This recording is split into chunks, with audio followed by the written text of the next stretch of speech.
is not winning this war. Y'all know what it is. Let me get this camera straight. What's up, Mark Dorfman? Everybody. Yes, wake up. It's time. Let's get into it. No other place that I'd rather be than here with y'all.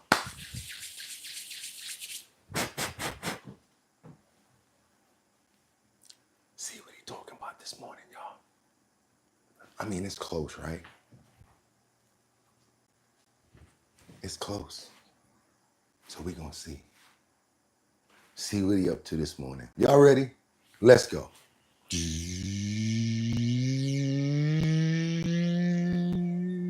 Bling, bling, bling. Are you gonna bling, bling, bling? Any moment you can bling, bling, bling. Whenever you're ready, bling, bling, bling. Bling, bling, bling.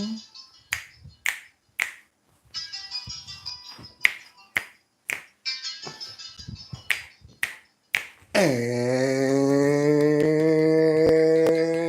let me get these pores open and woo, woo.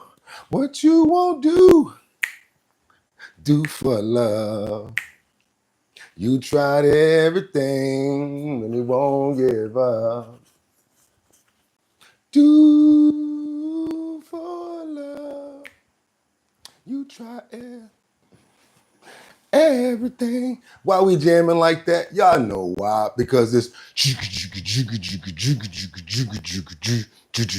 don't that be Wednesday the 18th. That's right, y'all. It's 2025. I'm your host, Bugatti NYC, and this here's our bottom line. Where we be talking about this and that and that and this and this and that and that. Where we be talking about this and that and that and this and this and that and that. Just got me pissed. Another day above ground, another day to put it down, another day to do exactly what we do.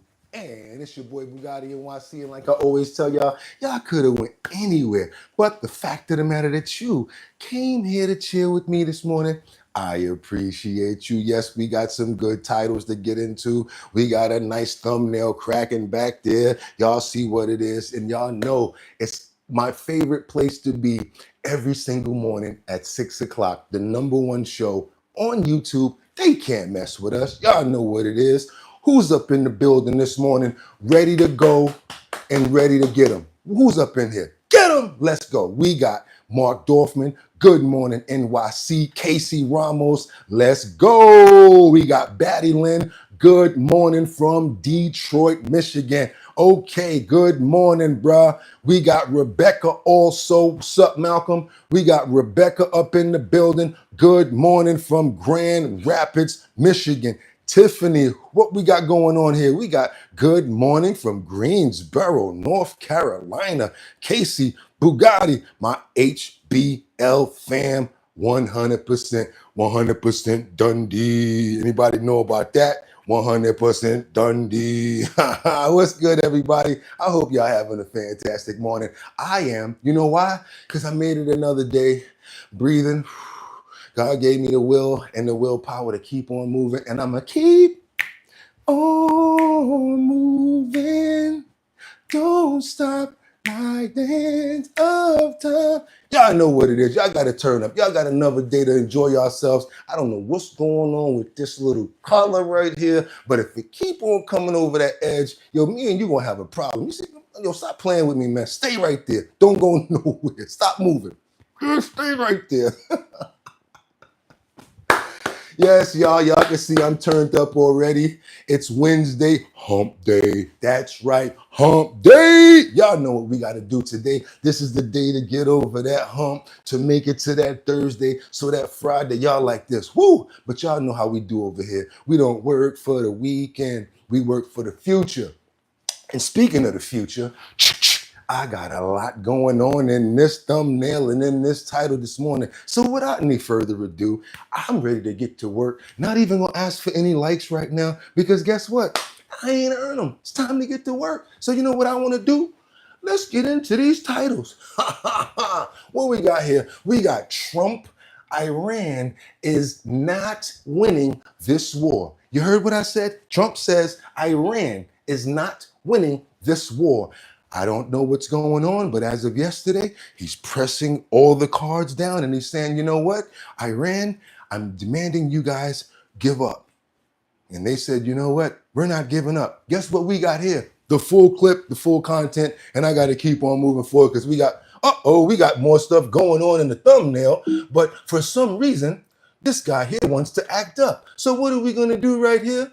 What we got here? Let's hit that preview button again. Don't play with your boy. I'm nasty over here, man. What? You want to play? Let's go. I got another thumbnail to do. What we got over here? We have new video emerges of a deputy pow-powing suspect after a fist fight. Yes, there was a fist fight that went down. Got these YNs out here that really get busy, not even gonna play with you. I'm telling y'all OGs, if y'all know how to get down, y'all better be practicing, because guess what? Y'all gonna wind up going like this, and next thing y'all gonna know, y'all gotta be careful up out of here. So always don't think about taking it to this, man. Sometimes you got to know when to hold them, know when to fold them, and do what? Know when to walk away. See the jammy? Know when to run. Exactly. You ain't got to fight everybody. Never count your money, y'all, while you're sitting at the table. It's time enough to count it when the dealing's done. Real talk. Sometimes you might have to run. Yeah. Even in the art of war, it says that. Retreat so that you can get yourself better, train harder, and come back again. But if you're not here to fight harder, you can't train. So that's why I keep on telling you guys, stop worrying about little problems, because problems present opportunities. Just keep on banging at that nail. As long as you're trying to progress, you have nothing else but positivity that's going to come out of it. Last thumbnail that we got right here, the last one we have is a juror. Jurors see the so-called freak-off videos in the Sean P. Diddy racketeering trial. I think I spelled racketeering wrong. I caught it yesterday. I said, you know what? They're going to call you out in them comments. So call yourself out first. I think I spelled racketeering wrong. But guess what? Nobody's perfect, and I'm telling the truth for myself. So now what we're going to do is, also, going down to the P. Diddy trial today, we're going to be running down there with Gene Deal. Probably going to go sit in the overflow. If anybody want to come hang out, you're welcome to do it. Anybody in the city, hey, that's where we're going to be today. Also, I'm making sure that you guys don't leave me out in Green Acres Mall by myself. I know everybody from New York is pulling up on the 27th. Y'all be talking about this show your talent search. I've been doing this all month, talking about this front and back.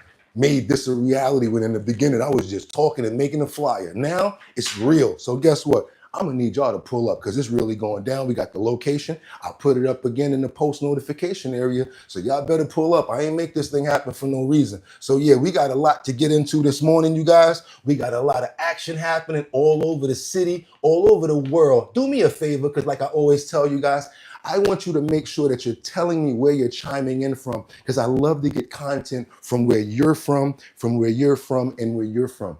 This way the content and the conversation can flow and we have good context going on.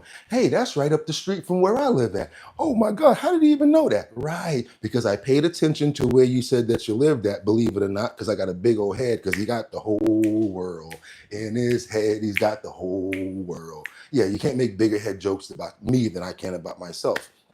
What I do is I remember that, and then the next day, hey, let's see if I can find content about there and there and there. This way we have relative things to talk about. That's right, you guys. That's what we do over here at Our Bottom Line. Also, I want to keep on moving forward, because what we got here now is our lead-off story. We're going to have President Trump talking about the Situation Room meeting on Israel and what's going on with the war. I don't get into that. I do not give my opinion on it. There's too many strong and a lot of different things going on that. So you guys are going to have to take this content with the 5 clips that I'm giving you. 1, 2, 3, 4, 5. Then I'm going to come to the comments to see what you guys have to say. Trolls, beware. We have people like who's up in here this morning? We got Rebecca. We got a whole bunch of people. Don't think that just because we don't have mods, boom, boom, that I can't still get you out of here. Because all my co-hosts do is say your name, and then all they got to do is say your name, say your name. If you're playing around on this platform, boom, you're getting up out of here. And all they got to do is say your name, say your name. So don't play around. Let's stick to the titles. Let's do what we got to do, and let's run it down. Good morning, everybody. It's Wednesday. You see that? We're alive and we pushing. Let's keep on moving. Let's go. Let's get these titles going. Let's stack this deck. I got 5 on it, y'all. Let's go. Let me get y'all this 5 real quick. The Situation Room. Liz, we know it broke up about 20, 30 minutes ago. CBS News producer actually spotted the president heading back to the Oval Office there in the West Wing right after it concluded. He was joined by, among others, the Vice President, his National Security Advisor and Secretary of State, Marco Rubio, the Defense Secretary, Pete Hegseth, and Steve Witkoff, who is his special envoy to the Middle East. We now know, based on multiple sources, that among the topics discussed during this meeting was the big question of whether or not the United States should join Israel in military operations to essentially eliminate Iran's nuclear program, and whether or not specifically the location known as Fordow, which is that nuclear enrichment site inside mountains that would require 30,000-pound bunker-busting bombs to be used to destroy it, should be authorized for use in this situation.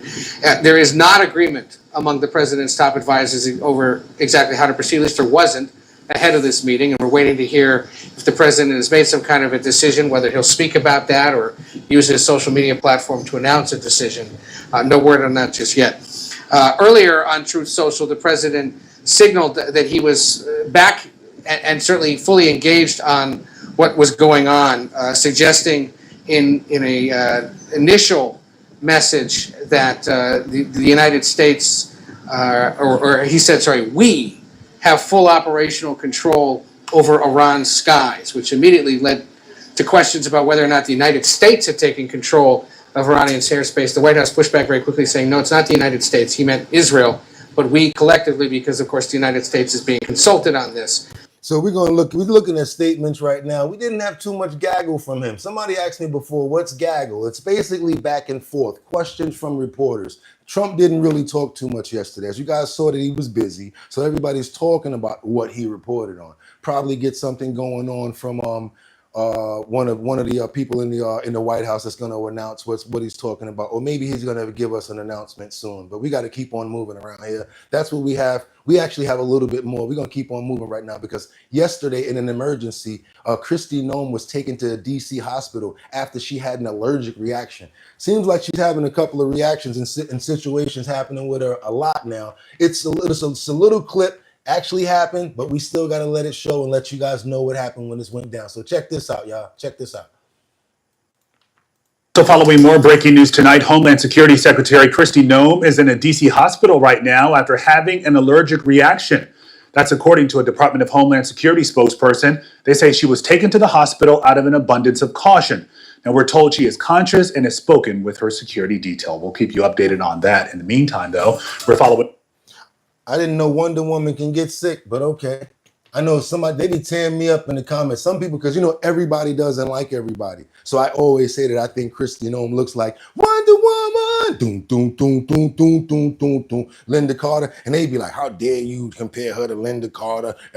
Excuse me. We're going to move forward because we got this situation in Chicago where the residents are livid. Why? Because of the governor. You know who I'm talking about, Pritzker. They calling him out for all of this crazy spending that's about to go down. For who? Illegal immigrants. Check it out, y'all. Let's keep on moving. I told you I owe you 5. So we're going to get 3 more. I'm going to get you 3 more after this. Then I'm coming to the comments. Please, let's try to stay on topic. I'm trying to get myself in sync this morning. We got a lot of clips. I got about 4,000 or 5,000 things I got to do. Y'all know how we get down over here. So let's go ahead and stack this deck. Thank you. Let's go. $2.5 billion. That's how much Illinois is projected to spend on migrants by the end of 2025, according to a new audit. But taxpayers are calling out the governor, J.B. Pritzker, for putting the needs of illegals over his own citizens. Chicago resident and director of the Community Roundtable, Kata Truss, is one of those taxpayers. She joins me now. To me, the key line of the audit is this, Kata. In 2023 alone, total costs outpaced expected spending by over $400 million, enough money to shelter Illinois' entire homeless population for a year. What do you think of your governor prioritizing illegals over your friends and neighbors who are citizens, but who are also in need? Well, I've been very vocal about how I feel about it. You I've sure been very have been. vocal She about has the been. fact that this Illinois government, this Illinois governor has neglected both our Chicago public schools, our citizens of the city, as well as the state of Illinois. What we are afraid of, what the taxpayers of Illinois are afraid of, is the fact that there is going to be a $3.2 billion budget deficit for the state of Illinois heading toward the year 2026. And that is troubling to us, especially when we look at the money that has already been spent and the fact that instead of our governor, as well as other Democrats standing up and saying, we made a mistake, we got it wrong with how we handled this migrant crisis, they continue to double down and make it seem as if they did something to be commended about, and they have not. And the people are going to show them this at election time. J.B. Pritzker doubling down just last week on your state's sanctuary city policies. Listen to this. I will stand in the way of Tom Homan going after people who don't deserve to be frightened in their communities, who don't deserve to be threatened, terrorized. I would rather that he came and arrested me than do that to the people of my state. Kata, as you know, so much is wrong in... He looked like he need to be saying, I will gladly pay you Tuesday for a burger that you give me today. Wimpy is my name. I will gladly pay you. Man, listen, the people that's running our government now, they don't know their ass from their elbow. Everything y'all seeing right now is nonsense going on. I have no understanding for it. It makes absolutely no sense to me. Excuse the hefty joke. I just, had to come hit him with something because, your boy is actually kind of off of his rocker, talking about putting up all of that money. And you guys heard what they said. Didn't I say that when we started this show a few months ago? Didn't I tell you guys with all of that money that we've been given to illegal migrants, that we could have been saving and giving that money to our veterans, as well as the homeless people in the states, New York. We could have took out the whole population and took care of them for an entire year. We had hotels on 33rd Street and Park Avenue. And that was one thing I used to say to myself, if I ever became homeless, I'm going downtown. I'm gonna be the flyest bum in the world. Guess what? People came all the way, from other countries and went to Park Avenue, Fifth Avenue, all of these places. Now you can't even go downtown and move around properly because they're down there and they live down there everywhere. They picking through the trash, setting up stuff. It's ridiculous. I'm telling you, New York, with all of these people, like you guys always say, I can't wait to come to New York. Oh my God, I see so much about it and this and that. Okay. Sometimes your ass gonna write it, your mouth gonna write a check and your ass can't cash. And I'm not fear mongering. I'm telling you guys, it's not the type of place that you come to visit, but you don't want to stay here to live. Just trust me. You don't want to stay here to live. Trust me on that. Okay, let's keep on going forward, you guys. I want to get some more of this out. That statement, especially the fact that these are not people of his state, but the people of a foreign state that he is wasting your taxpayer dollars on. If I were an Illinois resident, I would be livid, Kata. And we are livid. And let me tell you something. We are not insensitive to undocumented persons here. We know that it is a struggle. I get people asking me all the time, well, do you think it's wrong for people to want to live the American dream? No, it's not wrong for people to want to live the American dream. But what is wrong is for Americans here in America to not be able to realize the American dream because we have elected officials who want to do things with our money that does not benefit the people who are paying into the tax bracket. It's so true. $719 million is what your state spent last year on migrant health care. I have to think that $719 million going to the health care of your citizens would mean better health outcomes for you, your family, and your friends in your neighborhood. And it's sick. And they get over here and start crying. They bring out all the kids and the babies and everything and play on your heart. And then the next thing you know, people be like, oh my God, stop doing that. Don't be so mean to them. Understand something. People in distress will cry anywhere.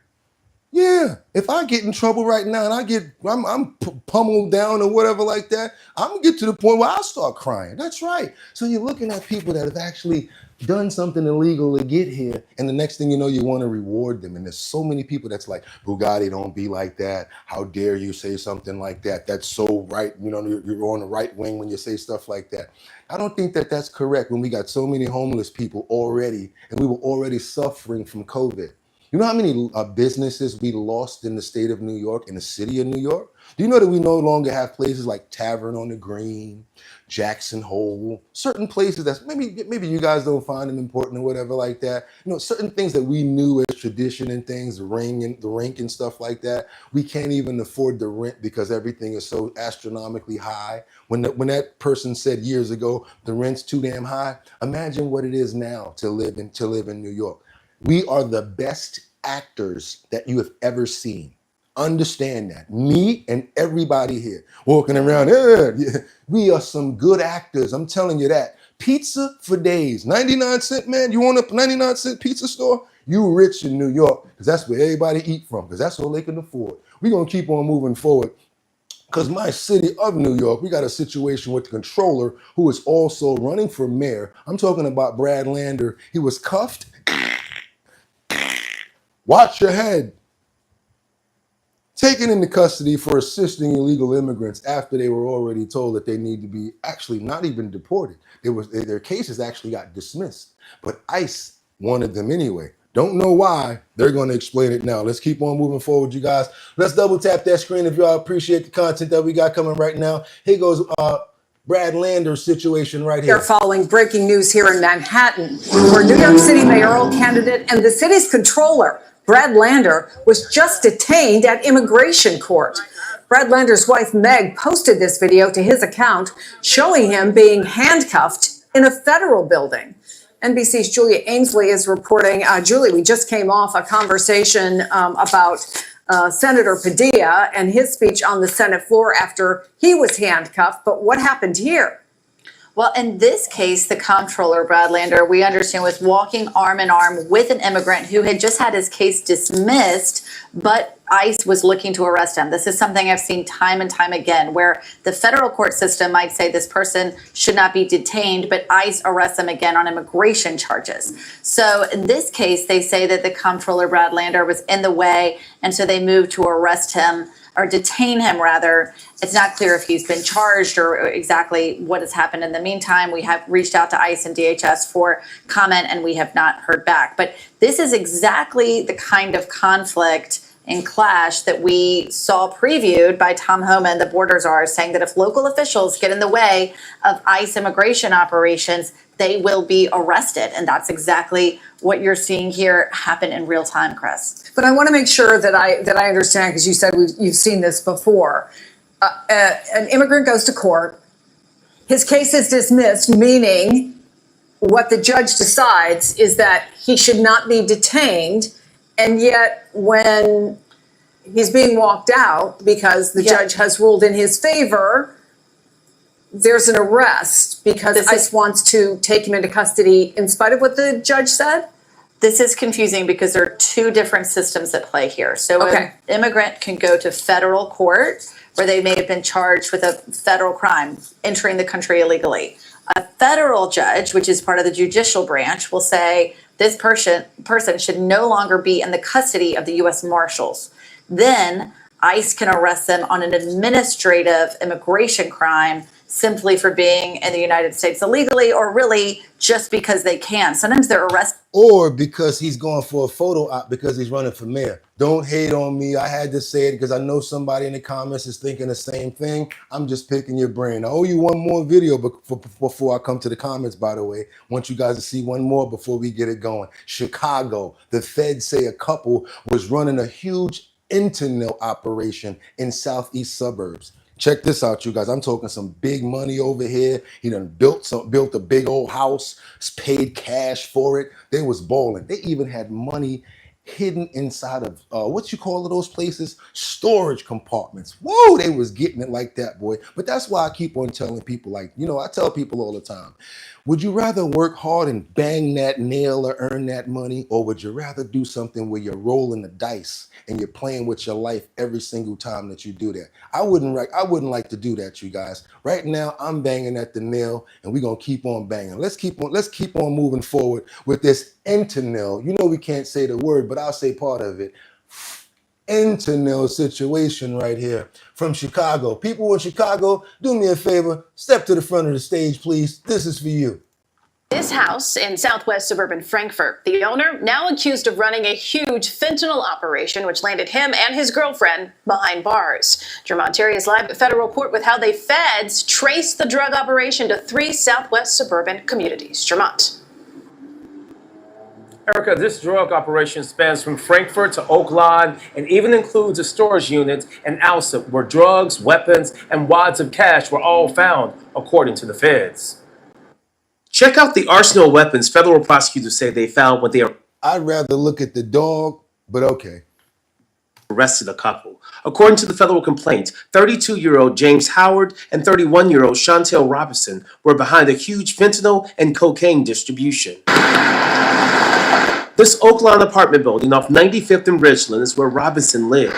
Along the busy road across from the Chicago Ridge Mall, the apartment was being used as a drug laboratory, according to the federal complaint.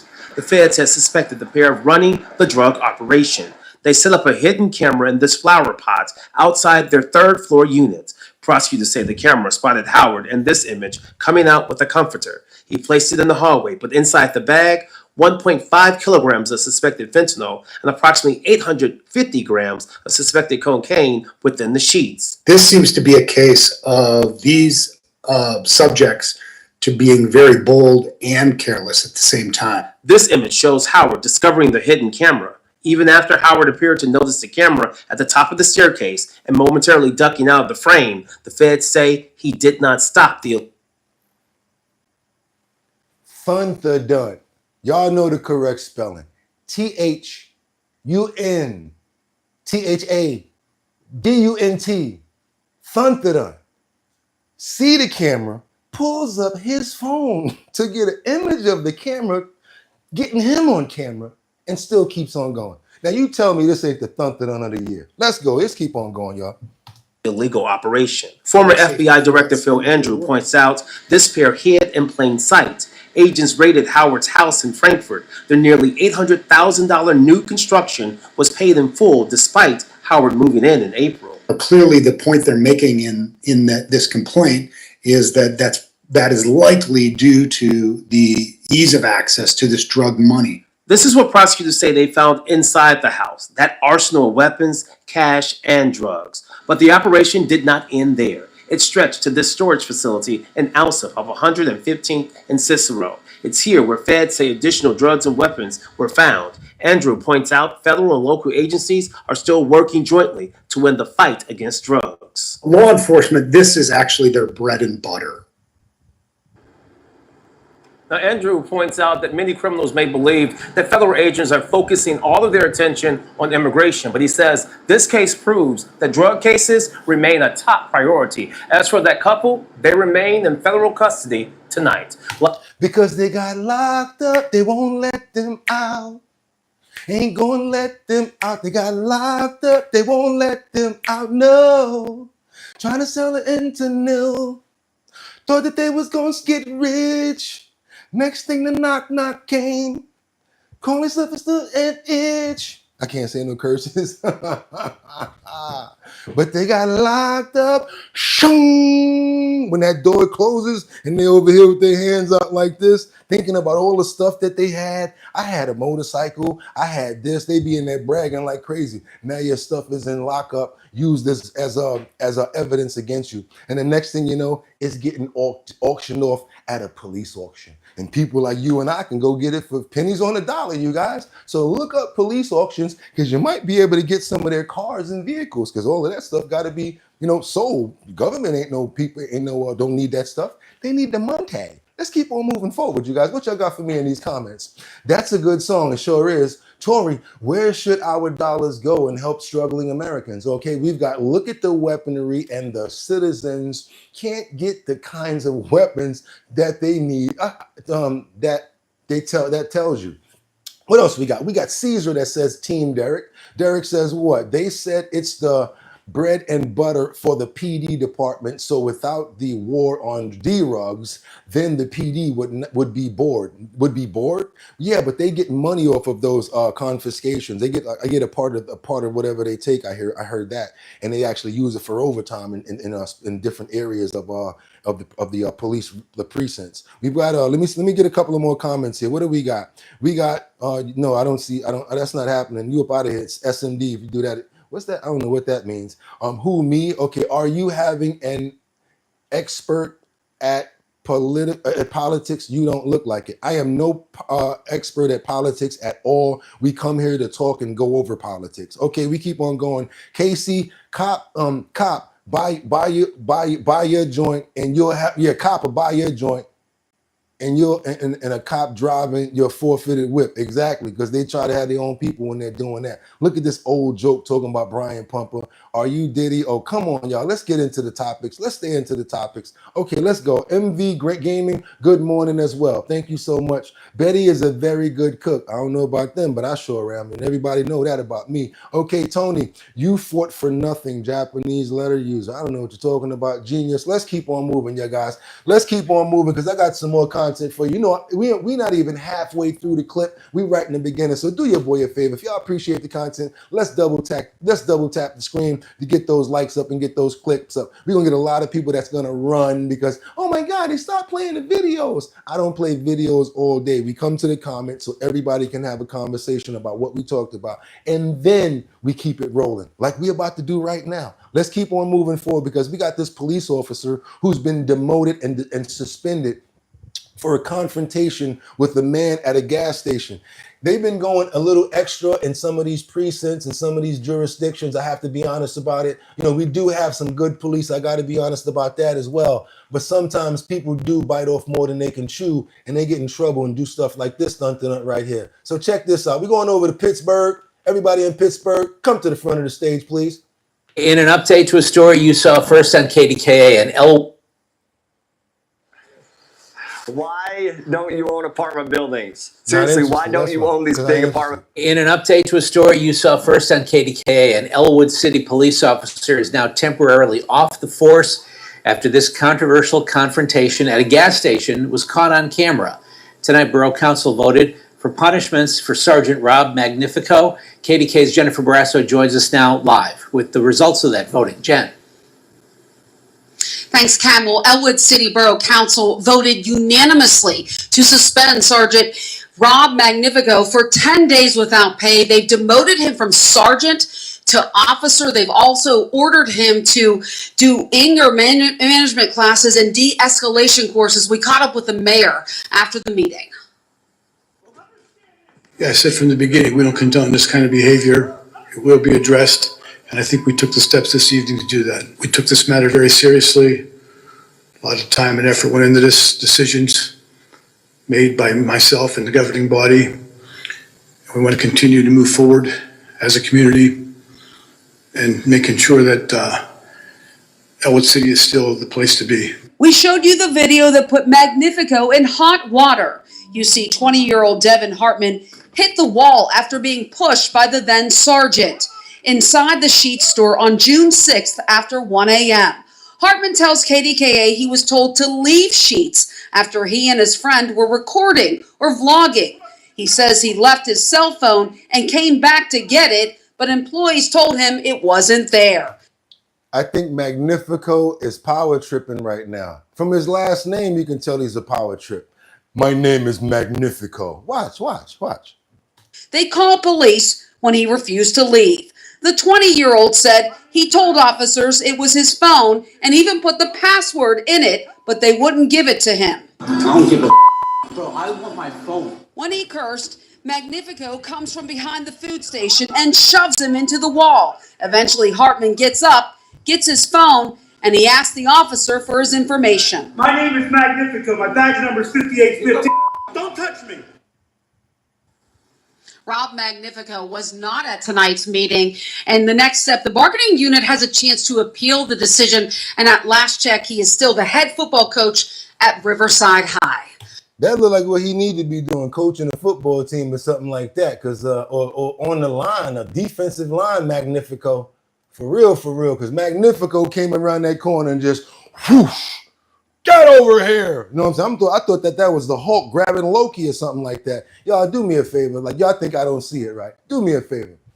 Let's go ahead and give some love right now to who I already know gave that 200. How much is that right there? I already know who it is. $100. There you go. There you go. From Harley. Of all people, we love you, Harley. We appreciate you so much. And we thank you for the support that you constantly show us over here at Our Bottom Line. Thank you so much. Everybody, do me a favor. Let's everybody thank Harley for the love and support that he always shows us over here at Bottom Line.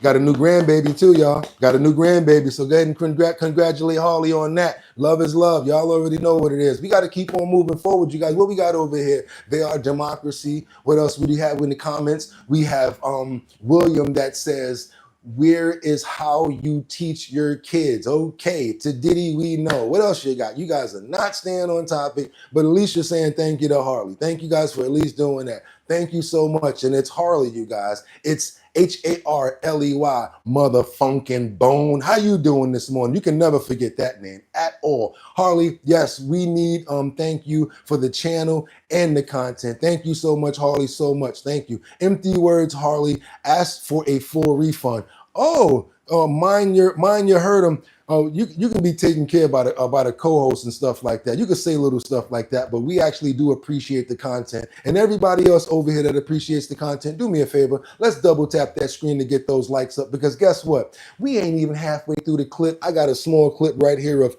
Arnold Schwarzenegger, yes, the ex-governor of Los Angeles, giving his 2 cents on what he feels about what migrants, because when they come across the border, aren't they considered illegal? Yes, they are. Harley, there you go again. Thank you so much. Harley, you're about to stop the show. You're a showstopper. Everybody thank Harley for the now $200 on top of the $100 super chat that they just gave up. Thank you so much for all the love and support. And we wouldn't be here without Harley. Y'all see that right there? Harley in the building, y'all. Y'all see that right there? Up and at 'em. Let me splat them. Put a little gas in my tank and look at us. We're doing great over here. Thank you so much to Harley and the other people that helped us to get to where we're at right now. Thank you so much. Let's get over to Arnold Schwarzenegger right now, because he has a lot to say about the President Trump and not Trump, about basically illegal immigrants. Very small clip. I don't even want to play the whole thing. I just thought it was interesting because of the platform that he's on, and everybody's saying that he surprised them with what he had to say. I just think the world of the great kind of a history that we have with immigrants in America. But the key thing also is at the same time that we got to do things legal. That is the important thing, you know. So you got to do things legal. And those people that are doing illegal things in America and that are foreigners, they are not smart. Because when you come to America, you're a guest. And you have to behave like a guest. Like when I go to someone's house, and I'm a guest, then I will do everything I can, keep things clean, and to make my bed, and to do everything that is the right thing to do, rather than committing a crime or being abusive or something like that. Yeah, we got Hollywood star Arnold Schwarzenegger over here. What he had to say stunned the view with his comments about immigrants entering the United States. Whoa, for real, he sure did, didn't he? What else y'all got for me to go ahead and read up here? Come on, I can't read that fast, but let's try to keep it going. What y'all got over here? On Tuesday, Schwarzenegger appeared on the ABC talk show and was asked by co-host Joy Behar about the ICE raids. That's right. What else we got over here? I missed the last part. The veteran action star chose not to condemn the immigration agency, but rather assert immigration should behave when they're here because they're guests. The former California governor pointed out the American great history of immigrants, but that it's key people do things the legal way. That's right, the legal way, you guys. I'm not reading all that, and I guess you guys get the fat off what he had to say. Let's keep on going. That's right. I didn't even know I was going to have to read all that, but I tried to do my best, you guys. As you know, You know, we 70s babies over here. You know, it's a little different for us over here. So yeah. We gonna keep on moving forward, you guys. Let me get this thumbnail back up over here because it keeps sliding some oil to me. I don't know what's going on with preview, but it's keep on sliding. And this thing here, it's sliding too. So we're going to just let things be. We're going to keep on moving forward right now. People in Fort Lauderdale, we got that pastor. Remember that pastor the other day, guys? The one that was talking about, no, I'm not pleading guilty. I don't want to take the 365 days, even though I'm looking at 65 years. Do you guys remember that pastor? Well, guess what? He turned over a new leaf and he changed his mind. His lawyer might have came to the back and said, you do know that what's about to happen, right? Yeah. You do know that you might be able to look in at 65 years. He said, and I don't know if I can defend you. Let's go ahead and take that 364 days. Come on over here, you guys. After robbing people for over $600,000, he's about to get away with a slap on the wrist and 364 days. Check this out, you guys. Let's go. Let's keep it going. Harley, again, thank you so much for the imperial support that you always give this show. Thank you so much, Harley. Thank you. Let's get over to Fort Lauderdale, and y'all know how Florida give it up. Oh, you got the guy on the bike in the back. Look at that. I ain't even noticed that when I got the clip over there doing some little stunts and stuff. Let's go. No to a plea deal did a complete about face in court today. Pastor Eric Redden was facing up to 65 years in prison after a local 10 News investigation exposed how he ripped off an elderly man and then took his house. Our own Jeff Heinz here was back in court today for the unexpected reversal and has the latest now from our newsroom. Jeff? Kelvin, Eric Redden has now agreed to spend 364 days in the Miami-Dade County Jail, pay $180,000 to the victim, and turn himself in July 15th. My understanding is that you wish to change your previously entered plea of not guilty to a plea of guilty in exchange for the state's offer. The plea he rejected last week is similar to a plea Pastor Eric Redden accepted today. Do you understand each of the charges that you're facing before this court? Yes. The deal, 364 days in the Miami-Dade County Jail, followed by 15 years probation and $180,000 restitution to the victim, Edward Fuller. Redden is the pastor of the New Beginning Missionary Baptist Church. Are you sure you want to proceed with the plea? We just want closure, Judge. It was 2017 when retired postal worker Edward Fuller told Local 10 News that Pastor Redden had ripped him off. Fuller was building a home to leave to his children but ran out of money. He says Redden convinced him to transfer part ownership of the property, claiming it would help secure a construction loan. Fuller said he trusted Redden because he was a pastor. Instead, Redden sold the home without Fuller's knowledge, kept the money. Redden was later charged with organized fraud, exploitation of the elderly, theft, and grand theft. Fuller has since moved out of state with family for health reasons. Pastor, anything to say, Pastor? Absolutely Redden not. was taken into custody today, but not for the Fuller case, but on a warrant related to a separate grand theft auto charge recently reopened in Miami-Dade. Now that charge will be combined with the Fuller case as part of the same plea agreement. Redden will be temporarily released to get his affairs in order and has agreed to turn himself in July 15th to begin serving the 364-day sentence. That temporary release comes with a stern warning. If you're rearrested, if you're cited, if you're arrested for a traffic ticket, if you do anything that's in violation of this plea agreement, you forego those 364 days. You understand me? Yes. Again, Redden has agreed to turn himself in July 15th after his release.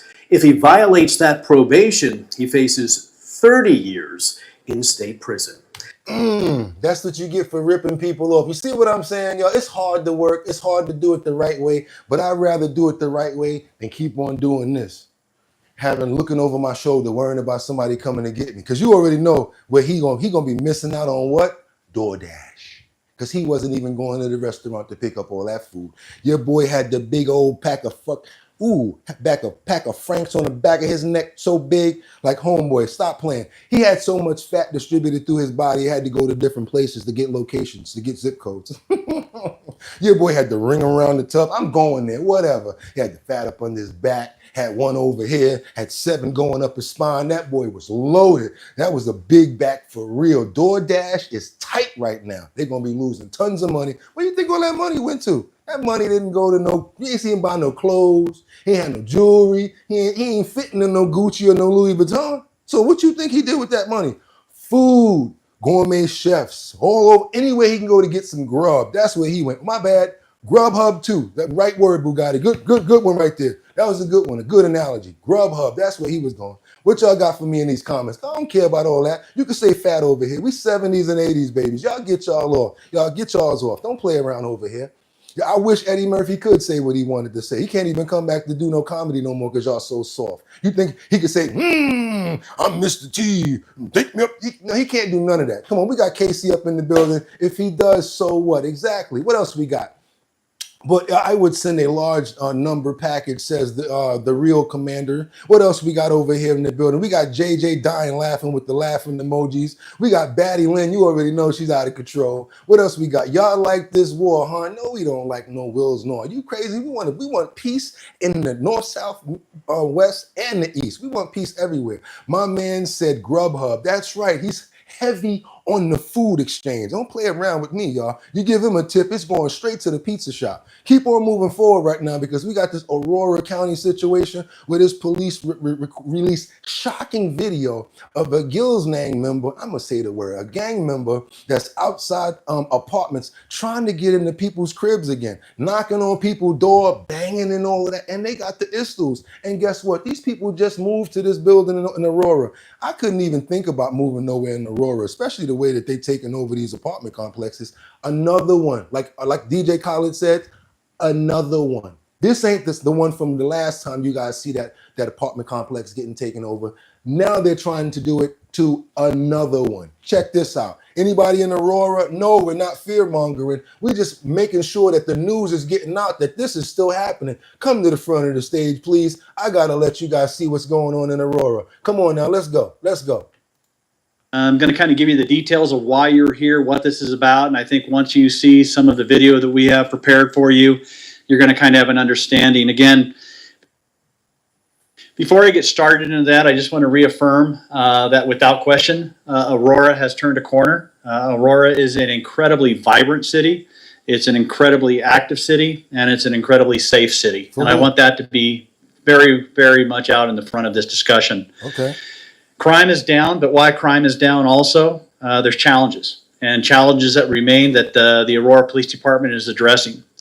And one of those aspects of those challenges is a really disturbing video that just recently came out that, again, and this might sound like deja vu, it shows armed individuals threatening an apartment in an apartment complex here in the Aurora area. The scene is very reminiscent of the TDA gang takeover that occurred last year and gained national attention. And I want to let everyone know, let the community know that we are addressing this actively, effectively, and immediately. And with that, I'm going to run the video real quick so that we can have the video, and then we'll start the discussion as we move forward. This is when you need protection in your house, period. This is why we need to be able to carry in our houses, right here. And they in the hallway doing this, y'all. What's up, Jazzy Ja?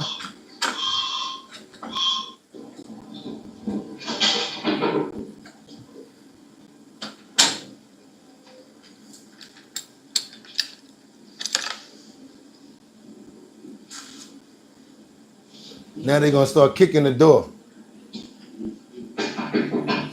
Like, I'm not opening my door with everybody pointing heat at me like, what's going on here? Look at this. He got one on the steps. He got one over there on the landing, and he got another one over there by those steps. And they knocking like they police or the feds. Like, I'm moving the next day. I'm out. I'm out. Matter of fact, keep that stuff.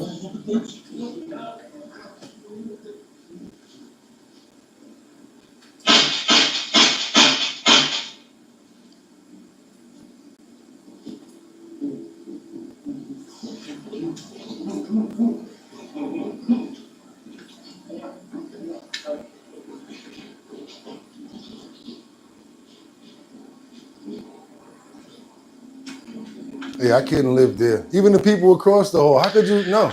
So again, I'm good. That video is what the Aurora Police Department became aware of after an investigation related to a number of calls for service, also related to a number of shooting incidences. The reason that I am showing this video now is because See, you're right, I want everyone to understand and to know that we are ahead of this. This isn't something that we are reacting to. This is something that we are proactively addressing. David, to be honest, it looked like it looked like it was mixed people, not just, immigrant. It looked like a black person with that hoodie on. No, ain't no immigrant wearing no hoodie like that. Let's call it what it is, y'all. I'll rewind if you want. Look like a young teenager or something like that, maybe in his 20s.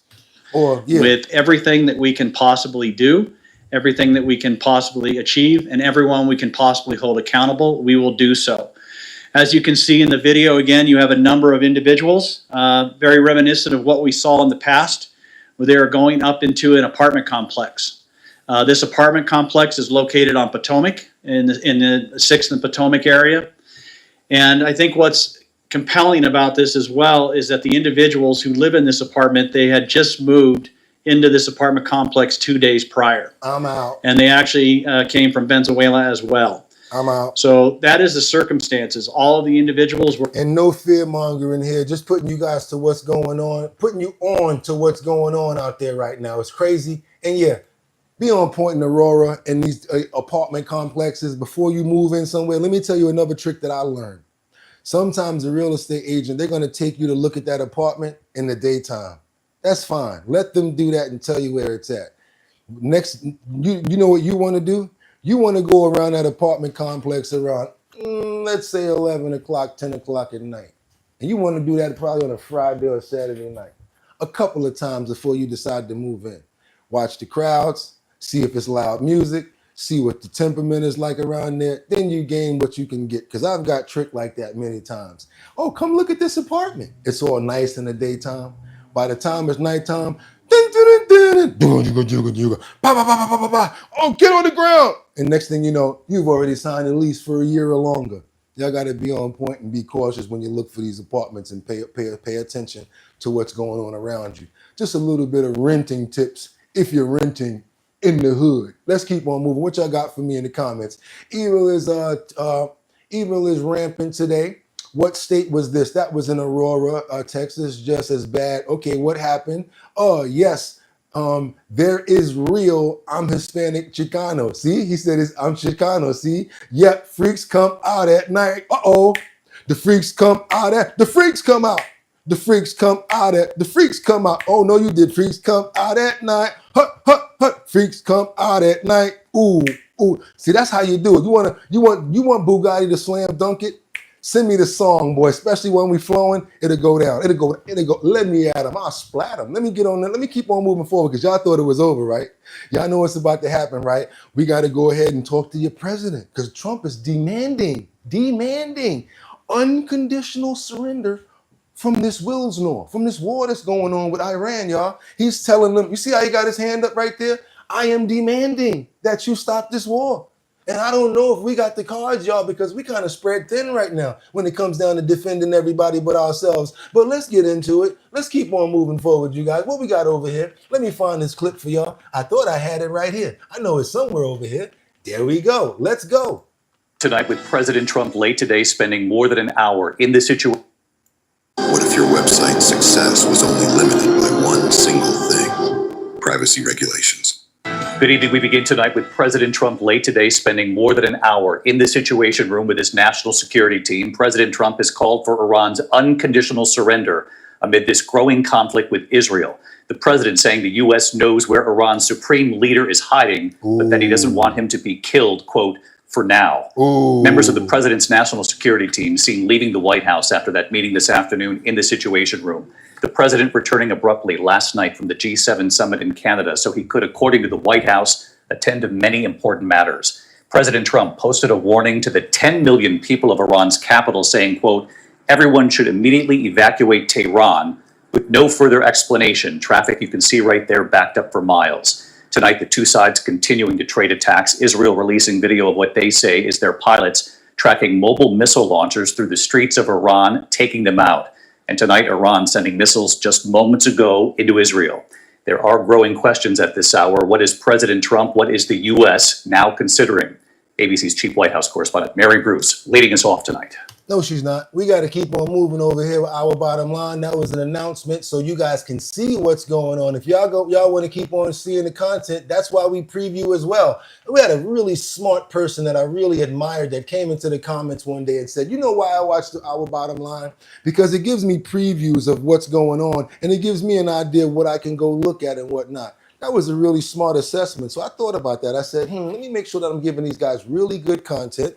Let me make sure that it's as fresh as possible. And that's why we get up at 3 o'clock so that we can pool it, because just in case a situation has escalated or some new information comes up, we get rid of that video and we replace it with the new information. We got to get up at 3 o'clock because we're the news. Look it up. Newscasters, everybody. You get up at 3 o'clock to get a jump on everything. Start going at like 5 and 6, and we keep on moving. That's why we're the number one show on YouTube right now, and people just don't understand, because you got to be dedicated to what you want to do.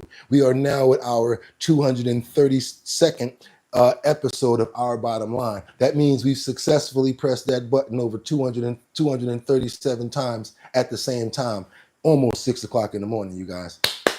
That's right. Let's keep on moving forward, you guys. What we got over here right now? We got to keep on moving because I want y'all to see the situation with this one lady. Please, y'all, stay right with me. This is very important, very sensitive topic.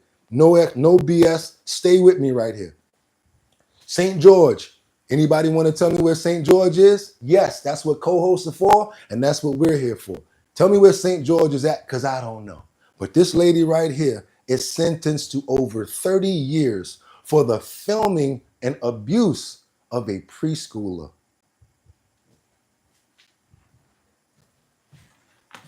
Yeah, that's what she did, and had the nerve to start crying in court. I don't care if you cry. Okay, let me shut up. Let's go. I'm very truly sorry for my involvement in this heinous crime. I know my actions were very immoral. A Washington County woman has been sentenced to prison following a child abuse investigation that began nearly 3 years after the crime occurred. 31-year-old Alexandria Wright appeared before District Judge Keith C. Barnes on Thursday. She was sentenced after pleading guilty in April to 4 felony charges, including aggravated sexual abuse of a child and producing a video of the abuse. You know, these horrible cases come before the court, and somehow you find a glitter of light at the end. Somehow there's a layer that you're able to pull something positive. Thank you, guys. But not in this case. It's just layer and layer of pain. The abuse took place in October 2021, but the videos didn't surface until nearly 3 years later, when her co-conspirator, 26-year-old Martin Brandon Gillen, was arrested in Kansas on an unrelated kidnapping charge. During that arrest, investigators located videos on Gillen's phone that showed a child being abused in Washington County. Wright was located and arrested 2 months later.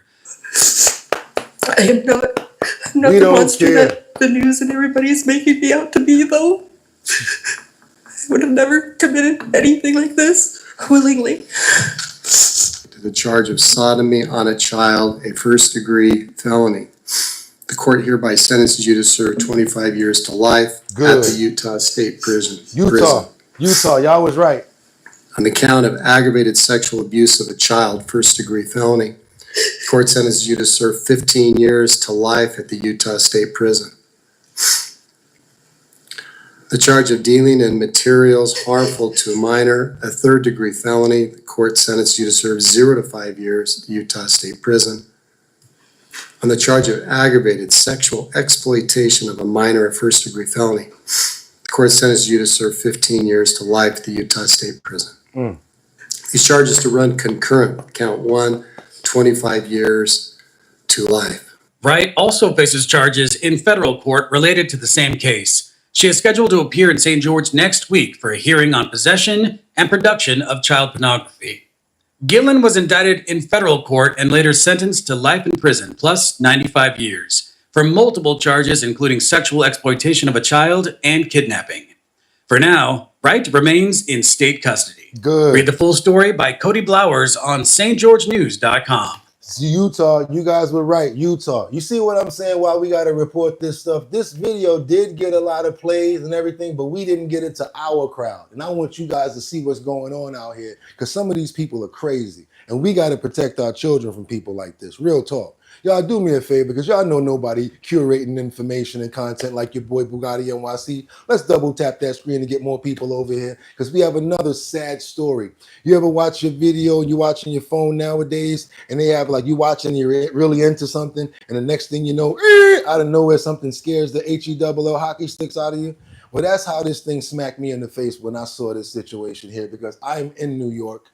And one thing I never do when it comes down to the trains, I never play with that third rail, and I don't care what falls down there. I'm going to be the BIT, and I'm going to wait and get me somebody that works for the train station and say, can you get my phone from down there? Can you get my whatever from down there? Because trying to be in the rush is never worth more than your life.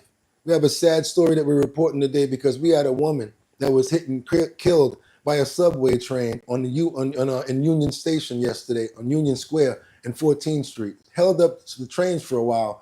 I was wondering what was going on. Come to find out someone got hit by the train on Union Square. Pretty sad. Don't jump down there to get your phone. I don't care how much money you paid for the phone, because guess what? Remember, you paid for the phone. If you're not around to take care of the bill or whatever like that, that phone don't make a difference if it's down there or in your hand. Get somebody to get your phone for you or whatever's down there. Right now, police are investigating what led to a woman being fatally struck by a subway train in Manhattan. Eyewitness News reporter Phil Tate live in Union Square with what he's learning from police. Phil? Yeah, Shirley, good morning. This was just an unfortunate incident as police tell us that a 24-year-old woman had jumped onto the tracks. Witnesses say that she didn't intend to stay there, and when she attempted to get onto the platform, she was unable to do so, and that's when she was unfortunately struck by a northbound L train. The identity of this woman is still unknown right now, but we do know that she was pronounced dead on scene. Now, service was suspended for hours. Video on your screen from the train platform here at Union Square that was all roped off as an investigation got underway just after 10:20 last night. Now, right now, it's still unclear why the woman had went onto the tracks. That reason is still unclear this morning. And one witness, I want you all to take a listen as they recall the horror that happened underground. She's stuck between the train where the passengers look at where the train is coming, the yellow line, and the entrance to the train itself. I mean, do you understand what I'm saying? This was grisly. Blood. I couldn't see anything except blood. I hope y'all didn't hear me. I'm sorry. I hope y'all didn't hear me humming because I just couldn't. I'm sorry, and I'm sorry I made you guys listen to that. I apologize for that. It's just so sad. We want to pray for her. We want to pray for her family, everybody that was affected by that situation, that saw it, that's traumatized by it. We ask you to, Lord, we ask you to accept her soul into heaven, and we ask this now in Jesus' name. Thank you so much, and we appreciate you. Thank you in Jesus' name. This is a terrible tragedy that happened, you guys. We're going to keep on moving, and I had to show that story. I don't like it. I had to. I just had to tell it because that's what. Matter of fact, I got to skip the next story. Matter of fact, yeah, I'm going to skip the next story and go to this next one. 2 men allegedly behind a burglary spree in West Philadelphia. They're brazen, and they've been breaking into dealerships, laundromats, and everywhere. They got video of them trying to break in with crowbars and everything. Philadelphia and our urban cities everywhere. People are broke right now. So as we've been developing stories over these couple of months, we've been noticing that crime has been going up. People have been really out of whack with the things that they've been doing, and we cannot say what state specifically because it's been going on all over the world. Right now, we got a world that's really suffering when it comes down to economically. And again, like I said, it's not just one state or city. Not trying to fearmonger. What I'm really trying to do is bring things to a light so people can understand what's going on and probably not fight so much. Probably understand that we all going through the same things. That's what I'm really trying to do here. I'm gonna keep on moving forward because I got to show you guys this story of two men that's breaking in places. Again, I guess they broke, don't want to get a job, and look what they wound up doing in Philly. I told you about the girl that I met in Philly. Walking up the street, we on the phone, and this next thing she tells me is, I gotta go because I'm about to get robbed. And yes, she did get robbed. Called me a couple of days later talking about, oh, how you doing? I said, what do you mean, how am I doing? How you doing? Didn't you just say you got robbed? She said, yeah, I'm used to that. Used to that? Oh, I ain't going to Philly. I'm good. Take a close look at this surveillance video. Philadelphia police say these two men are behind at least 9 burglaries that happened between this past November and May of this year. We spoke with one of the owners of one of the stores that was hit. After 3 months, they were across the street as well. So they did the same thing. They blew up the roof. But it's not just his store. Detectives say the duo burglarized at least 8 other locations in West Philadelphia. Some of the targets include laundromats, a hookah lounge, a storage business, convenience and beauty supply stores.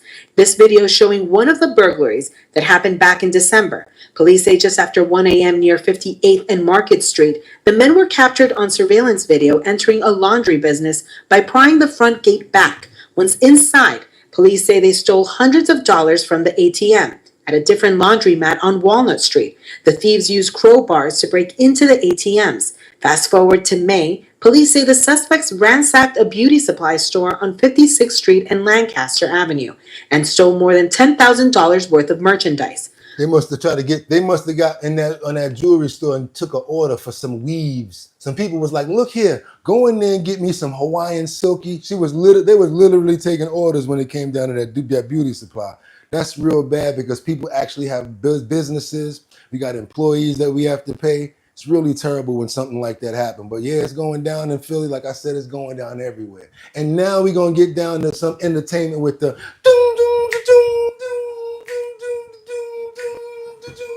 yeah.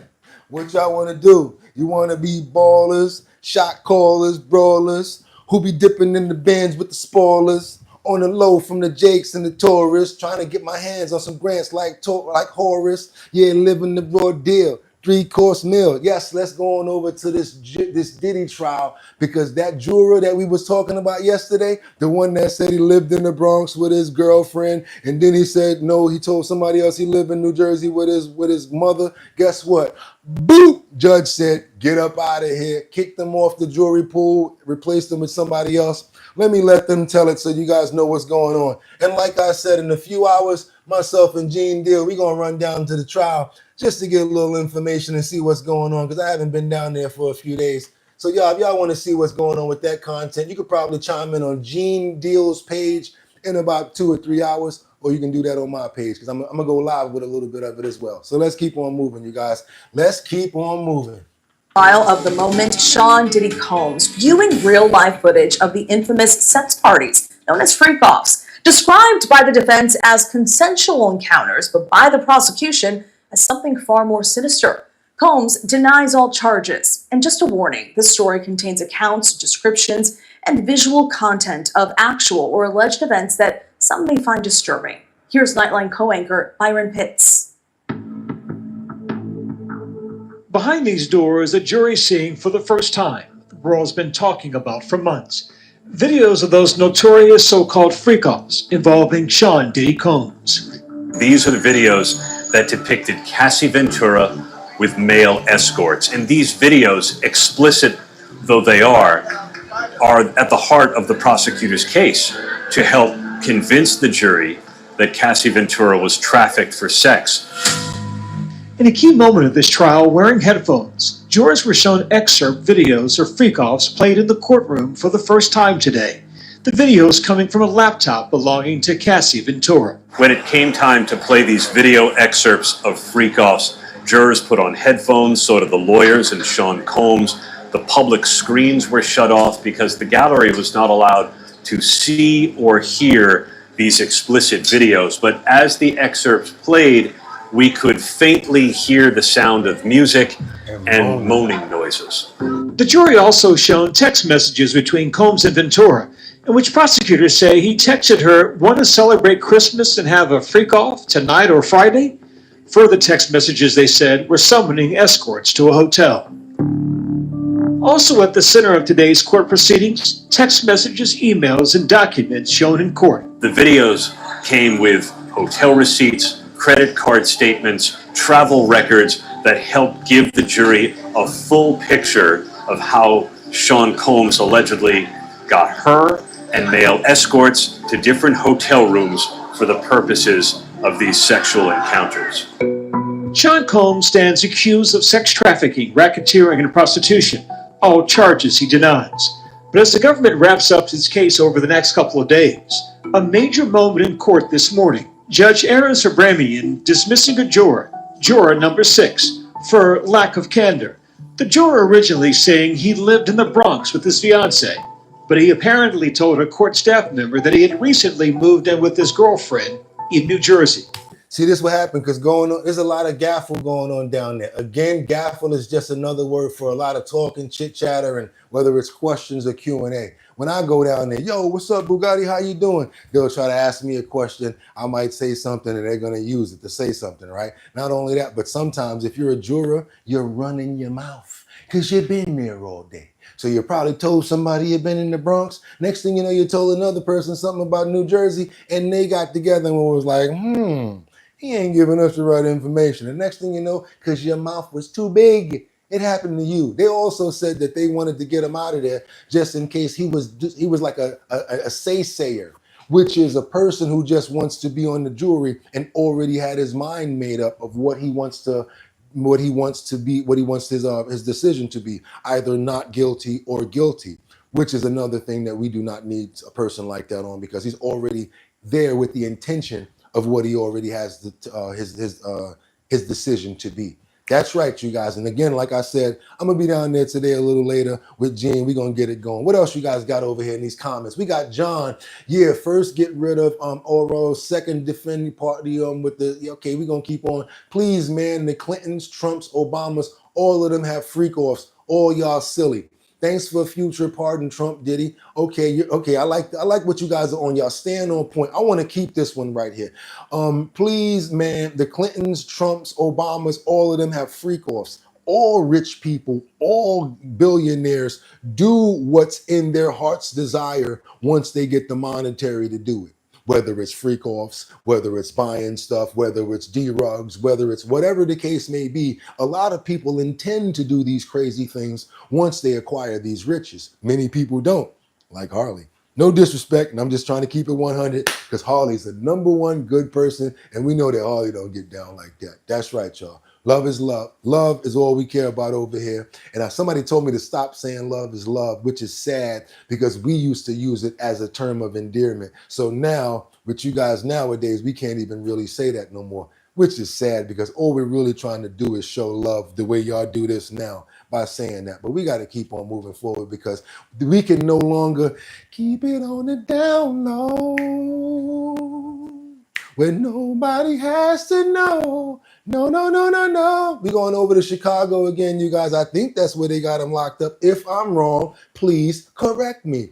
That's what you guys are here for. Bugatti, he ain't in Chicago. They got him upstate. Let me know where R. Kelly's arrested and locked up at right now, you guys. Locked up at. Because the federal prison that he's locked up in, they're saying R. Kelly has been hospitalized after allegedly having an overdose. Y'all remember a few weeks, like matter of fact, a couple of days ago, we reported that R. Kelly's lawyer was saying that they were trying to off him, right? Now, all of a sudden today, they're saying that he had an overdose, but of medical medication that he was given. Kind of skeptical here. Let's keep on moving, you guys. Check this out.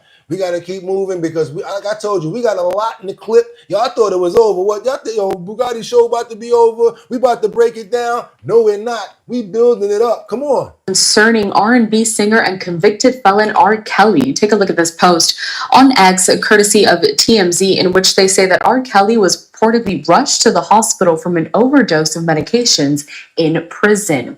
TMZ also releasing an article. I do want to read you some of the report that they have already issued here, as R. Kelly, TMZ says, is doubling down on his claim that his life is in grave danger in prison, now alleging the Bureau of Prison staff at his federal center in North Carolina purposefully gave him too much medication, causing an overdose that left him hospitalized.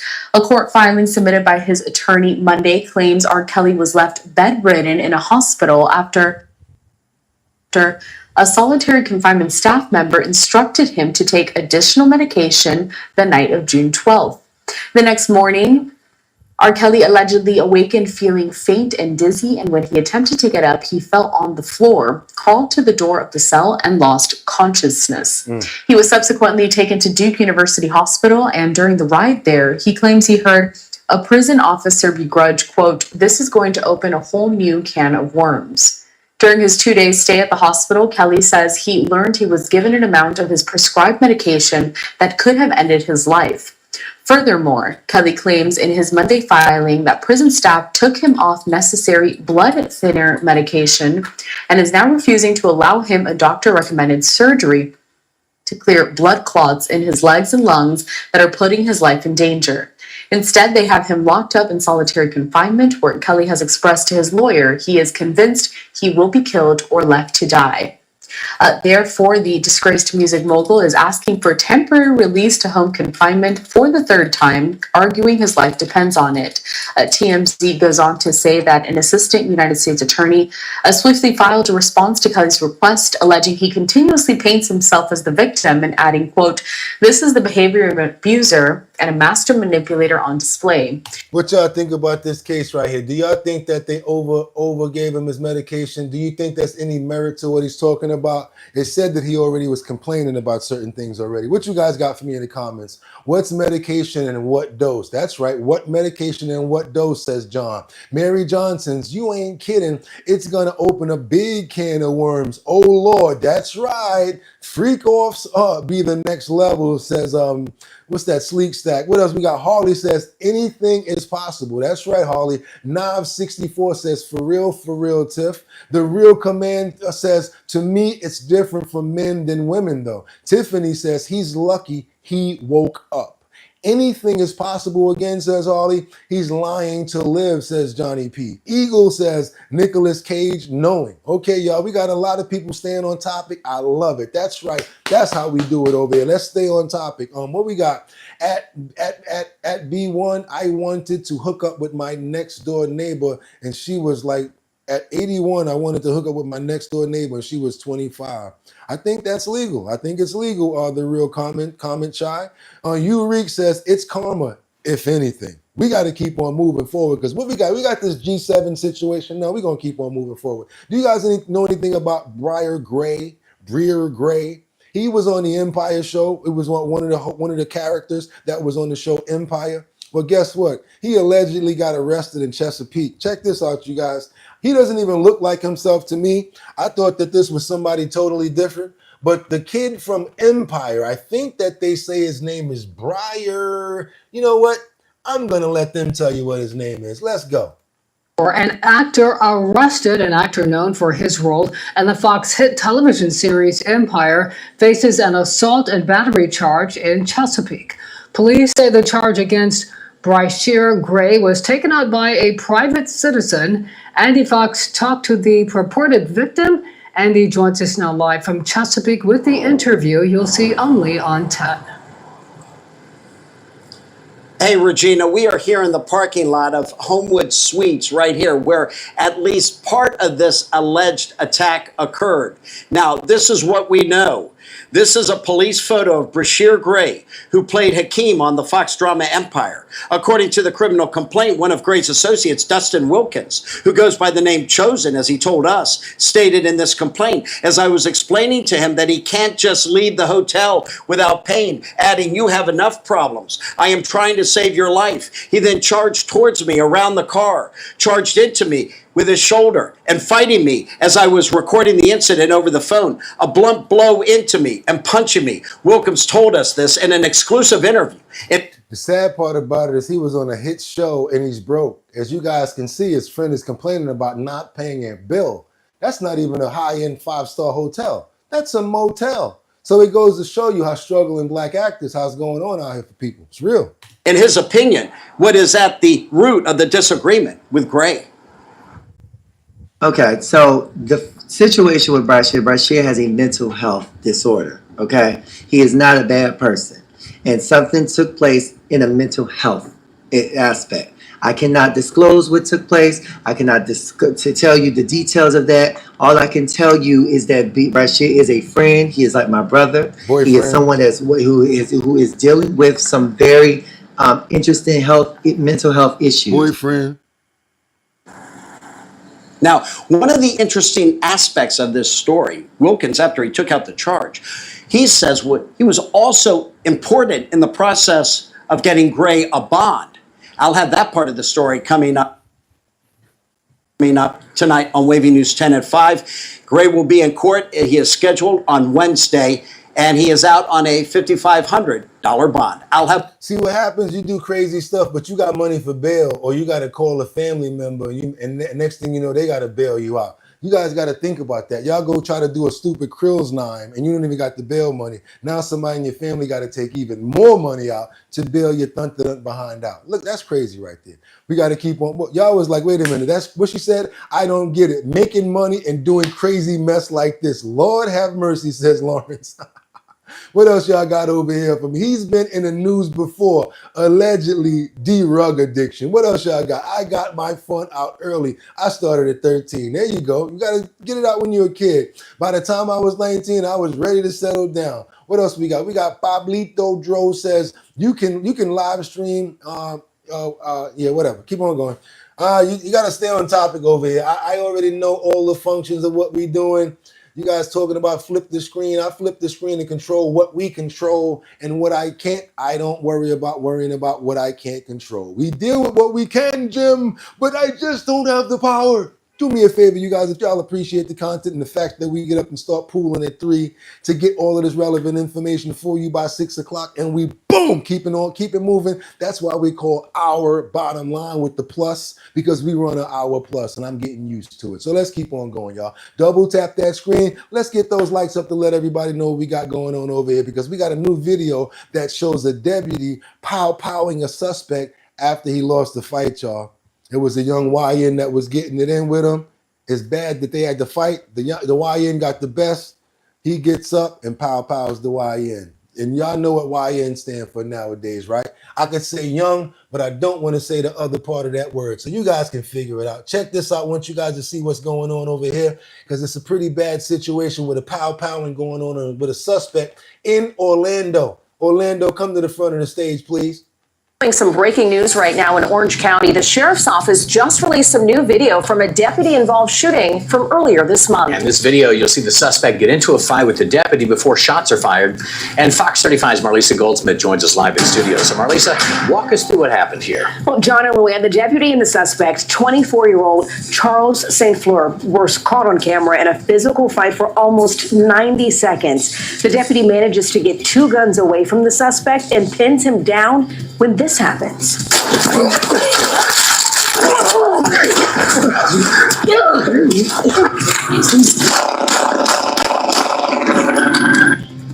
Now, this all happened before 8 a.m. on Saturday, June 7th. The deputy was asking the suspect what he was doing behind the Save Discount store on North Hiawassee Road. The suspect tries to run off when the deputy grabbed him. The sheriff's office says the deputy was punched in the head at least 10 times during that fight. You can see it in this video right here. He was taken to the hospital with a head injury. He has since been released. As for St. Fleur, he was taken to the hospital too, where he is recovering. He's facing 1 count of aggravated battery on a law enforcement officer and 2 counts of carrying a concealed weapon by a convicted felon. Live in the studio, Marlisa Goldsmith, Fox 35 News. He was pummeling that police officer. Do you guys look at that as self-defense, or do you look at it like a lot of sanctuary cities would say? He was running away and you shoes not him in the Bill's neck. Do you guys see that? Because they do say he got pow, but he's recovering. What you guys got for me in these comments over here? What we got? We got Harley that says, Mary Johnson, thank you, I appreciate it. Yes, and we appreciate you, Harley. John says, talk about acting the fool. That's right, at Mary appreciates you. On Knives 564 says, oh, okay, thanks, Kendra, you're welcome. Okay, you guys are not staying on topic, it's okay. Well, we got Knives that says, sheet, at least he's alive. GGD got Dizzle. Yes, wow. What do you guys think about the fact that he was pummeling the police officer? Do you think that that was self-defense by him getting up, picking up the pistol and powing as the guy was running away? Or do you guys look at it like try to get him another way and arrest him instead of powing him, right? Because that's the way that they really want you to do it instead of, but he did bang him in the head at least about 20 times. So their defense is probably going to be, I was woozy. I didn't know what I was doing. Exactly. So you never know what's going to come out of this one. Eagle says so many female. Okay, what else we got? There is no respect for the popo nowadays. Did you guys see the video yesterday when I walked up on? Go in the chat. You guys are gonna see. In the live section, you guys are gonna see another video I put up when I walked up on the police officers that was doing an investigation on a car, and a guy on the sidewalk was being the neighborhood lawyer. Check that video out after this one. Not yet, because we got to keep on moving. Y'all thought it was over. No, it's not. This is the time when I say, if y'all appreciate the content, what y'all been seeing, and the fact that I've been pooling since 3 o'clock, banging out with the banging videos and making sure that you guys are you entertained? I've been making sure that you guys are entertained. Go ahead and double tap that screen for your boy. Get those likes up to let more people know about our show. And please do me a favor, because we're really getting close to our goal, 100 million subscribers. Nah, come on, y'all. If y'all like this, y'all like the content, subscribe to the channel, become a member. Hit that bell down there, which gives you a notification anytime we go live. It's going to go ding, ding, and it's going to let you know that we're live. We really appreciate that. You're really trying to run the numbers up. We feel that we deserve a good demographic and a lot of people over here, and we would love to get our message out to as many people as we can from every country, every race, creed, and all walks of life. This platform is for you guys. We made this for you because when I was at other platforms, if I didn't agree with the host, they kicked me out. You guys see what y'all can say in these comments? That's what it's about. Yes, anybody can play a video at home by themselves, but do you have the community where you can actually put your comments up and see what's going on and people giving you feedback? That's what our show is about, and that's why I do this every single morning. Get them! Let's go. Keep it moving, you guys. We got this situation in Florida where a man is accused of pulling a pow in dispute over mangoes. Yes, if you live in Florida, you know how it is. You got a nice mango tree in the front of your property. All of a sudden, somebody pulls up and snatches a mango and keeps it moving. Would you be mad about one mango? What if it's 30 people that want a mango, though? Or what if you got one person that pulls up with a shopping cart and starts to pull your mangoes off the tree? How would you feel about that? Well, let me show you guys something really quickly right here. Harley, thank you so much for the now $50 super chat. Thank you guys so much. You guys should be more like Harley. Phenomenal co-host and great person and a new grandparent. Let's get into this next clip, you guys, because in Florida, I want to know how you would protect your mangoes. And guess what? In this part of Florida, you can use mangoes as currency. Y'all think I'm lying, right? I got the receipts. Come on over here, you guys. Florida, Miami, come on, y'all. Y'all got some serious love for these mangoes out here, pulling pistols on people. Got the nerve to be using mangoes as currency. I ain't know nothing about that till I saw this story right here. And here we go. Let's go. A series of sweet steals caught on camera. It's mango season, and some people with sticky fingers are causing mayhem across South Florida. Local 10's Andrew Perez is live from North Miami Beach now with the tropical thefts you need to see. Andrew. Listen, I mean, I kind of get it. You can freeze it, you can eat it, you can now pay for things with mangoes here in South Florida. You can see right here, these in full swing. It's getting messy. Aggravated assault on a person 65 or older. Rodrigo Mendizabal accused of feuding over fruit. A man driving by asked to take some mangoes in Miami. He was given permission to pick, say police, but apparently took too long. They say Mendizabal pulled a gun. The permission was for just 2 or 3 mangoes, and I guess they overstayed their permitted amount. Looks like it's defense of their property, Judge. The judge's face here says it all. Her words, unfortunately, not surprising. We get a lot of crimes lately involving mangoes. Yeah, this time of year. 'Tis the season, mango mooching. We found resident after resident posting video after video. A person like me, I'm telling you right now as a disclaimer, I cannot have a mango tree, especially in the front of my house. I am going to get a nervous breakdown.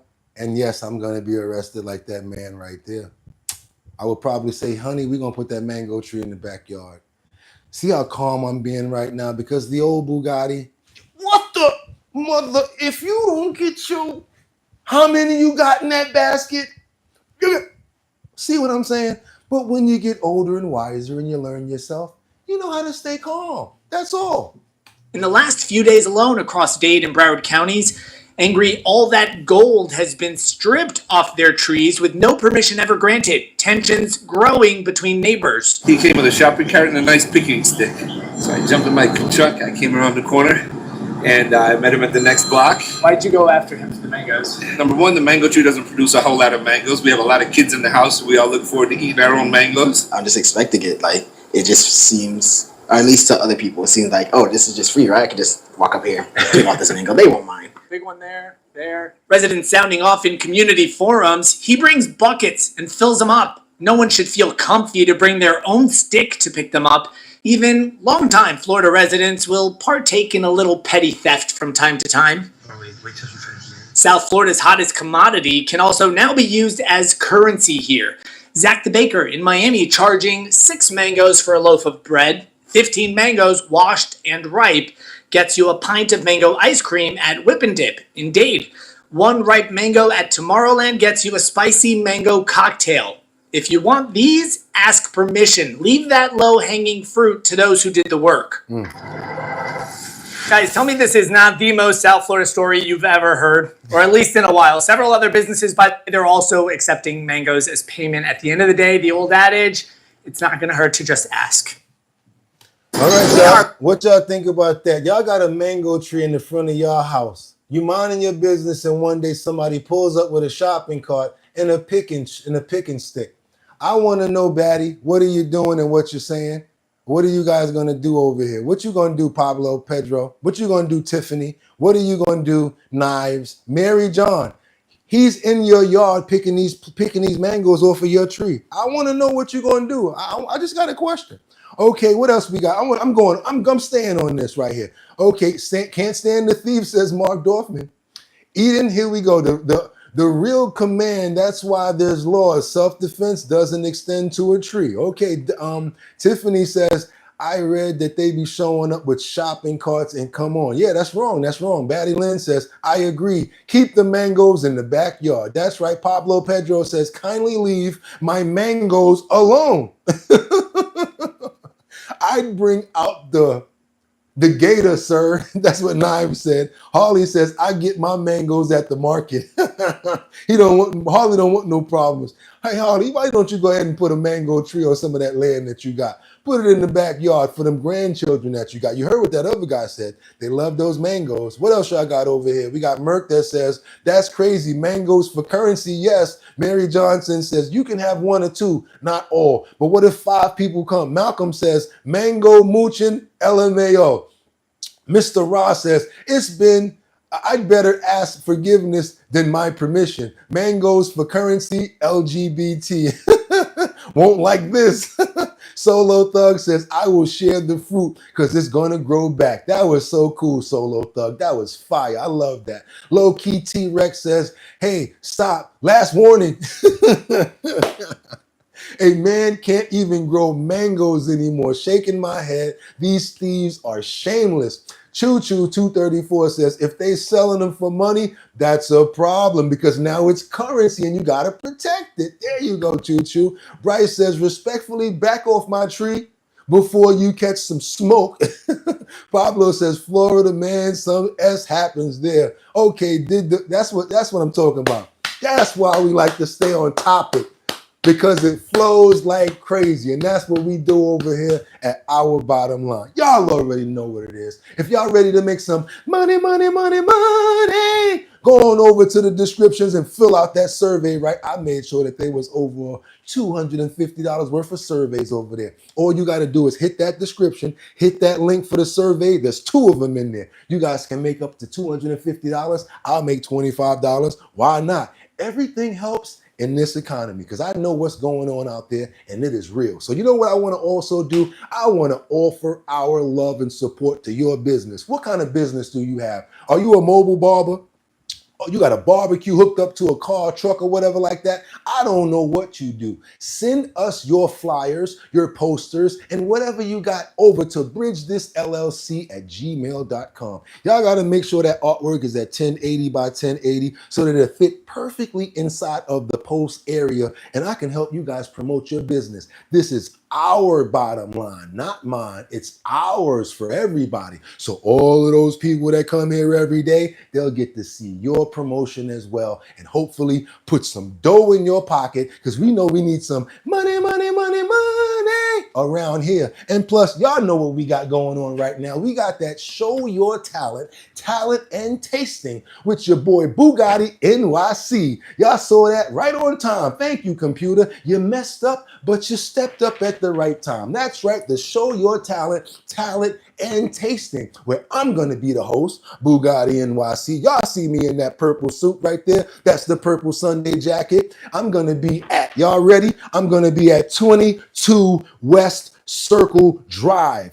Green Acres Mall, Valley Stream, New York. I even put the phone number on there. That's right. When am I going to be there? Friday, June the 27th at 2025, right? This month on the 27th. I'm there. Y'all need to pull up. Tell your people in New York, Boogotti having this event going on. He's doing the free tasting. He's giving away, boom, $250 to the best person that comes in L&W with the talent. I don't care if you sing. I don't care if you rap. You can do backflips. If you got the talent, I'm looking for you. That's right. I'm going to give you $250 in Long Island, Queens, Brooklyn, the Bronx, and Manhattan. That's right. That's right. And I'm going to make sure that after we finish it all, we're going to be going to Delancey Street because the last person is going to win what at the finals? They're going to win $1,000 after they win the entire Show Your Talent search. We even got Big Drip Records if y'all want to sign over there. It's your boy Boogotti NYC, and like I always told y'all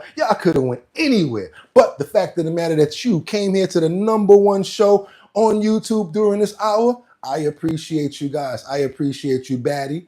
I appreciate you, Eagle. I appreciate you, Kendra. I love you and appreciate you, Rebecca from Grand Rapids, Michigan. And Kendra, Casey, you already know how we get down. NYC in the building. Stand strong from New York. Chad C, VIP Auction Group.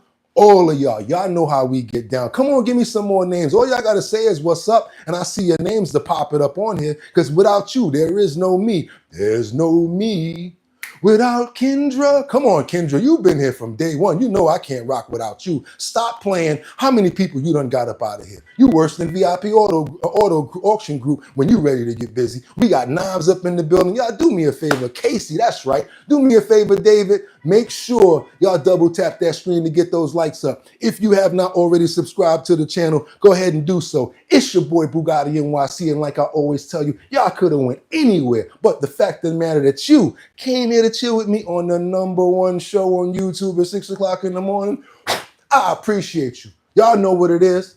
Until tomorrow, because we do it every day at 6 o'clock. Get 'em! 1. Peace.